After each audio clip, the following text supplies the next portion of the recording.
Halo teman-teman, salam sehat selalu untuk kita semua, salam sejahtera, dan tentunya tetap semangat.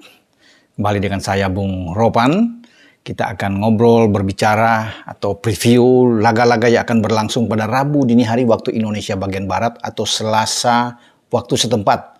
Ini lanjutan di matchday kedua di UCL atau di Champions League. Dari 9 laga yang akan dimainkan, itu ada 2 laga yang pasti mendapatkan sorotan. Ini perhatian dari banyak penggemar sepak bola.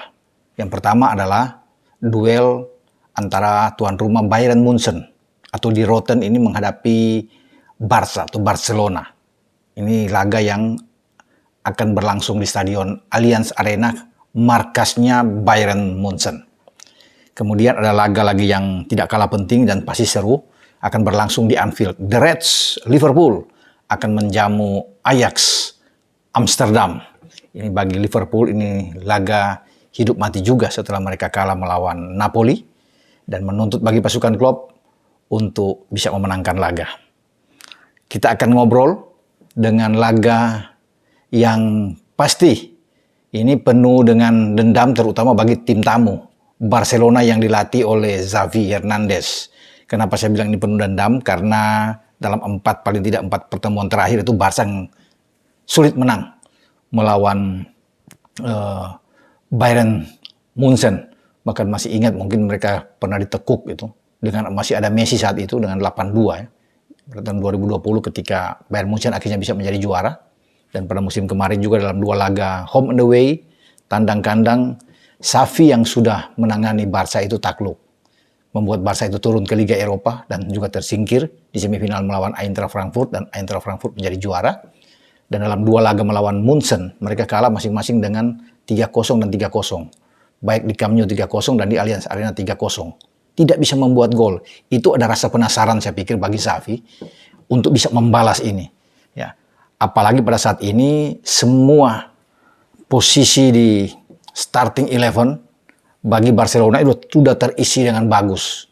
Jadi inilah saatnya bagi Barca untuk berhitung lagi, ya, untuk membayar apa yang mereka gagal pada musim yang lalu dan mereka harus tundukkan Bayern Munchen di markas Munchen. Memang tidak mudah ya, walaupun Munchen akhir-akhir ini di kompetisi di Bundesliga itu ada 3 kali imbang ya, ditahan oleh Mönchengladbach, Union Berlin yang sekarang masih ada di puncak klasemen Bundesliga.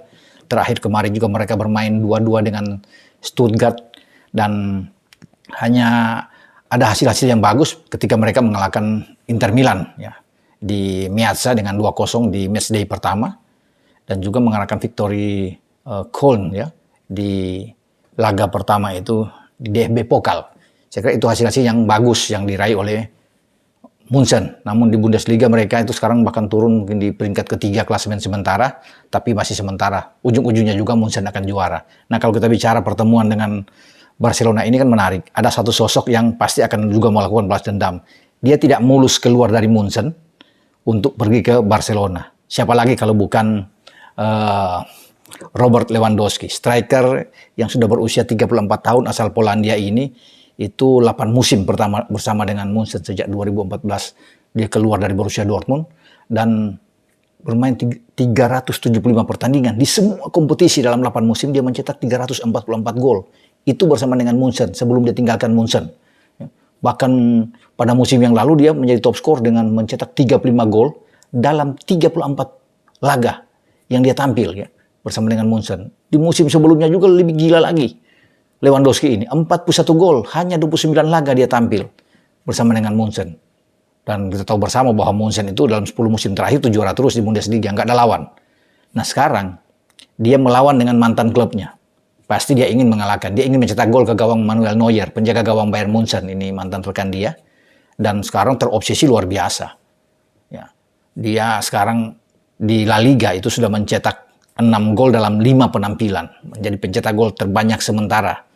Di atas unggul 1 gol di atas Iago Aspas dari Celta Vigo. Dan kalau secara keseluruhan dalam 6 pertandingan itu di semua kompetisi dia sudah mencetak 9 gol. 6 gol itu di La Liga dan kalau ditambah dengan 3 gol yang dia buat ke gawang Victoria Pilsen ya, wakil dari Republik Ceko di matchday pertama ya di Camp Nou saat itu. Mereka menang dengan Barca menang dengan 5-1. Jadi luar biasa bagi seorang Lewandowski. Ini yang saya akan tunggu dan pasti juga teman-teman semua akan ingin melihat apakah dia mampu menjebol gawang Bayern Munchen yang dikawal oleh Manuel Neuer. Ya, pasti dalam beberapa musim itu dia tahu bagaimana cara untuk bisa menaklukkan barisan belakang dari Munchen dan juga penjaga gawang kawakan dari Munchen Manuel Neuer dan juga penjaga gawang tim nasional Jerman. Kalau bisa melihat dan nafsu besar dari seorang Lewandowski, ya kemungkinan besar peluangnya terbuka untuk mencetak gol ke gawang Manuel Neuer. Hanya saja pertanyaannya apakah Barcelona ini mampu untuk bisa mengalahkan Bayern Munchen. Itu kan yang menjadi tanda tanya. Memang sekarang kalau lihat dari skuad menakutkan sekali. Ada Jules Koundé di belakang, ya. Ada Eric Garcia yang bagus, ada Jordi Alba, semua terisi, Sergio Roberto yang bisa bermain, apalagi sudah ada Alonso di sana. Wah, luar biasa tim ini. Ada Frankie De Jong di tengah, ada Busquets, ada dua anak muda Gavi dan Pedri. Ini bahaya sekali kalau bisa dilihat, apalagi di depan dengan Lewandowski. Mereka punya pemain mantan bermain di Bundesliga bersama dengan Dortmund juga, Ousmane Dembele.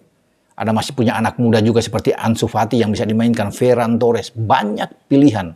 Ada Rafinha yang juga bisa ditampilkan oleh Xavi dalam pertandingan melawan Munchen. Jadi kalau bisa dikatakan mereka ingin balas dendam dan ingin menaklukkan Munchen, ya wajar-wajar saja.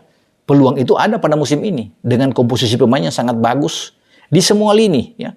Dengan penjaga gawang kedua terbaik dari tim nasional Jerman, ya ada Ander ter Stegen di sana karena nomor satunya kan Neuer, kedua ya ter Stegen yang mungkin akan dibawa ke Qatar di Piala Dunia dan dia bermain di bawah Mister bersama dengan Barcelona. Inilah serunya duel antara Munchen dan Barcelona. Munchen harus hati-hati, ya. Tetapi kalau di Liga Champions sih memang Munchen kuat kalau di fase grup.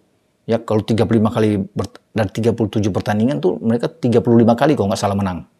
Ya, di fase grup kalau kita bicara di Liga Champions. Dan Munchen punya pemain kawakan seperti Thomas Muller ini paling rajin bikin gol di gawang Barcelona. Itu tercatat 7 laga dia sudah membuat 8 gol. Ya, bisa saja peluang itu terbuka lagi bagi Muller dan dia bisa mencetak gol lagi ke gawang ter Stegen. Ya, karena ini paling doyan, ya. Munchen memang kalau bisa dilihat agak kalau di kompetisi memang lagi goyang.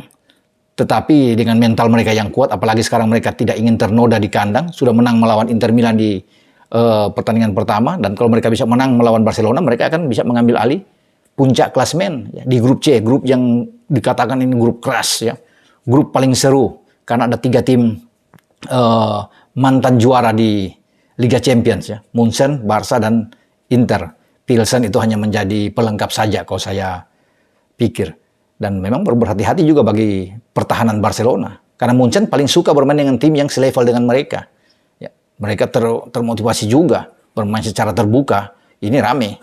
Kalau diladenin dengan gaya bermain jual beli serangan, Munchen ini bahaya sekali. Ya, mereka punya 2 pivot yang sangat kuat di gelandang, Joshua Kimmich dan Leon Goretzka. Di depan kemarin bermain melawan Stuttgart itu dipakai bermain dengan Müller memang di depan, ya. Ada Gnabry, tapi mereka masih punya Tel anak muda, ya, yang mencetak gol kemarin ke Stuttgart, tapi sekarang saya pikir tidak. Sadio Mane akan bermain, Müller akan ditarik ke tengah. Akan ada Gnabry dan juga Leroy Sané. Ini menjadi kekuatan penuh bagi Munchen di saat akan menjamu Barcelona. Kimmich dan Leon Goretzka ada akan di tengah, ya. Di belakang itu Mathis de Ligt dan Upamecano berdiri di depan Manuel Neuer. Tinggal di kanan kita akan melihat Mas Roy, pemain muda yang diambil dari Ajax, atau Benjamin Pavard. Juga di kiri ada Alphonso Davies atau Lucas Hernandez. Kalau kemarin Davies yang bermain, dan saya pikir masih Alphonso Davies yang akan bermain karena punya gaya yang sangat kuat dalam manuver di sisi kiri. Tergantung dari Julian Nagelsmann, arsitek dari Munchen, untuk bisa memainkan starting 11 dia. Jadi ini pantas, ini laga yang kita akan tunggu. Menarik sekali memang antara Munchen dan Barca. Kalau bisa siapa menang, Bung? Saya pikir ini 50-50 memang, ya. 50-50, namun kalau menang tetap tuan rumah Munchen masih punya peluang untuk bisa mengalahkan Barca juga. Kalau bisa dilihat sini, walaupun Barca ini tim yang menakutkan memang, mengerikan dengan skuad mereka, ya. Itu 55-45, ya, masih untuk Munchen karena ini bicara di Liga Champions, ya, bukan di Bundesliga. Sekarang saya bergeser, akan terjadi duel di Anfield. Ini juga tantangan bagi Jurgen Klopp bersama dengan The Reds. Mereka setelah tumbang dengan 4 gol melawan Napoli dan bermain sangat buruk, ya mereka harus bisa bangkit lagi. Dengan kondisi pemain ada beberapa yang cedera, tapi ini harus dihadapi. Ajax lagi bagus, menghantam Rangers dengan 4 gol, dan mereka memang lagi terbang tinggi juga di Eredivisie. Mereka sekarang memimpin klasemen dan bahaya. Saya pikir kalau ini tidak bermain hati-hati dan waspada bagi Virgil van Dijk dan kawan-kawan. Namun ini di Anfield, saya rasa dengan pengalaman mereka dan Ajax sulit untuk bisa mengalahkan di Anfield menghadapi The Reds ini, dan The Reds masih bisa menang mungkin dengan skor tipis 1-0, 2-1 masih bisa. Kalau kalah ini berbahaya sekali. Ya, ini berkebalikan dengan penampilan Liverpool pada musim lalu. Ya, ketika di fase grup mereka menghantam habis. Ya, mau Porto, mau Milan, mau ATM dihajar dengan 6 kemenangan mereka. Luar biasa ketika itu. Dan mereka bisa lolos sampai di final sebelum dijegal oleh Real Madrid. Namun saat ini juga ketika kalah melawan Napoli, saya pikir, wah, ini bukan tidak mungkin. Ya, kalau sampai kalah atau imbang aja, posisi Liverpool goyah. Karena sudah pasti Napoli akan menang melawan Rangers. Apapun itu bermain di Stadion Diego Armando Maradona, Napoli akan menang di grup A ini. Dan Napoli akan bisa memimpin klasemen juga di saat Ajax menahan Liverpool. Makanya Liverpool jalan terbaik harus menang. Itu saya bilang kalau kalah akan sulit untuk bisa, akan menjadi milik bagi Napoli dan Ajax untuk bisa lolos. Ya. Makanya ini kesempatan untuk bisa menjegal Ajax juga, untuk meredam Ajax, sehingga pertarungan di grup A ini rame di antara Napoli, Liverpool dan Ajax. Kita tidak tahu apa yang akan dimainkan oleh Klopp, tapi saya pikir Klopp sudah punya bayang-bayang starting 11 dia. Ya, harus bisa memotivasi lagi Mohamed Salah yang agak meredup. Ya. Kecuali dengan Luis Diaz yang tetap masih oke bermain. Tinggal di depan, saya pikir parkir dulu lah Darwin Núñez ya. Mainkan juga Firmino aja lah, lebih awal. Tinggal di tengah ini Fabinho bisa memimpin, dan Thiago harus dimainkan lebih awal. Kalau cadangan lagi saya pikir akan sulit kalau bisa hanya dengan Harvey Elliott di sana ya, atau Milner katakan di sana. Ini harus ada seorang yang bisa mengatur di tengah ya. Ya, kreator seperti Thiago Alcantara. Apalagi sana kalau ada Fabinho yang bisa menahan, ya oke lah. Masih bisa dengan anak muda Elliott ketika Hendo tidak bisa bermain dan Naby Keita juga masih diragukan. Nah, di lini belakang pasti tidak akan tergoyahkan. Cuma memang menjadi tanda tanya. Apakah Gomez atau Joe Matip yang akan mendampingi Virgil van Dijk itu? Karena Gomez melakukan hal-hal yang tidak begitu bagus ya. Ada blunder-blunder yang dia perlihatkan ketika menghadapi Napoli. Namun semua tergantung dari Mr. Klopp untuk bisa melihat siapa pendamping Van Dijk. Apakah tetap dengan Joe Gomez, sementara di kanan ada Trent dan di kiri ada Robo, tetap dengan Alisson di bawah Mister, bermain tetap dengan 4-3-3, polanya akan dikembangkan oleh Jurgen Klopp, serangan akan lebih banyak juga pasti dari dua sisi flank, dari Trent dan dengan Robo, untuk menyisir dari sayap, ya, dan memberikan umpan-umpan crossing ke Firmino tentunya, dan kita akan tunggu aksi-aksi individu dari seorang Luis Diaz di sini. Namun harus diingat, bahwa Ajax punya Kudus, punya Tadic, ya, David Klaassen yang sangat bagus. Di baris belakang mereka dipimpin oleh pemain berpengalaman seperti Daley Blind. Ini tetap oke, walaupun Ajax sudah banyak pemain terbaik mereka keluar. Ya, termasuk pelatih mereka Erik ten Hag yang sudah ke MU. Ya. Lisandro Martinez, ada Anthony yang juga sudah keluar. Ryan Gravenberch dan Masrowi yang sudah ke Bayern Munchen. Tetapi mereka tetap kuat. Ya. Tetap tangguh. Ini yang saya anjungkan jempol terhadap anak-anak Ajax ini. Nah, kita akan tunggu hasil di Anfield nantinya. Tapi tetap saya mengunggulkan Liverpool yang bisa mengalahkan Ajax. Namun di lapangan tentunya bisa terjadi hal-hal yang berbeda. Ya, kita akan nantikan hasil yang terjadi di Allianz Arena dan juga di Anfield. Sampai di sini pembahasan saya dengan matchday kedua di UCL yang melibatkan duel antara Munchen dan Barca, dan Liverpool melawan Ajax. Ciao!